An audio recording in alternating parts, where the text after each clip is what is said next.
আসসালামু আলাইকুম ওয়া রাহমাতুল্লাহি ওয়া বারাকাতুহু। কাছে কিংবা দূরে যারা এই মুহূর্তে আমাদের ভিডিওটি প্লে করছেন সকলকে আন্তরিক ধন্যবাদ আর মোবারকবাদ জ্ঞাপন করছি।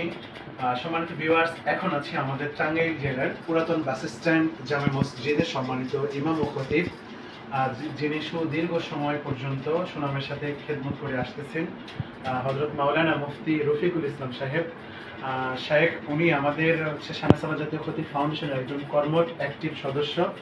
আলহামদুলিল্লাহ আমরা এখন এখানে আসছি শায়েখকে আমাদের সাংগঠনিকভাবে তারবিয়ত দেওয়ার জন্য, যে অল্প কয়েকদিনের মধ্যে টাঙ্গাইল জেলার সদর উপজেলা কমিটি গঠন করা হবে। আর যেহেতু উনি একটা ভালো অবস্থানে রয়েছে, টাঙ্গাইল জেলার পুরাতন বাস স্ট্যান্ড জামে মসজিদের এই সম্মানিত ইমাম খতিবের দায়িত্বে রয়েছেন, এই জন্য শায়েখকে আমরা সাংগঠনিক বিভিন্ন সাইট বোঝানোর পরে আমরা শায়েখকে দায়িত্ব দিয়ে যাচ্ছি, যাতে উনি ওনার এই জেলাটাকে, ওনার সদর উপজেলাটাকে খুব সুন্দরভাবে সদস্য বৃদ্ধির মাধ্যমে গুছিয়ে নিতে পারে। এই জন্য আমরা এখানে আসছিলাম দিনে সাংগঠনিক দাওয়াত নিয়ে।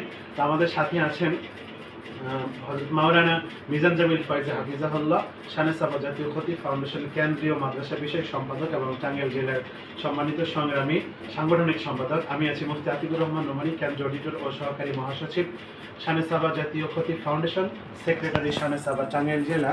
আমার সাথে রয়েছেন আমার সহযোগী ভাই হযরত মাওলানা মুফতি নুরুল ইসলাম কাশিয়ানী হাফিজাহুল্লাহ, উনি শানেসাবা টাঙ্গাইল জেলা সহ সেক্রেটারির দায়িত্বে রয়েছেন।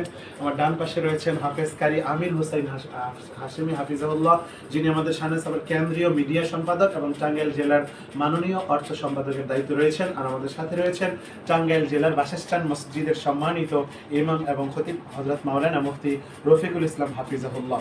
সকলকে ধন্যবাদ এতক্ষণ পর্যন্ত আমাদের ভিডিওতে সাথে থাকার জন্য। শানেসাবা জিন্দাবাদ, ঐক্যবদ্ধ মিম্বার, আলোকিত সমাজ।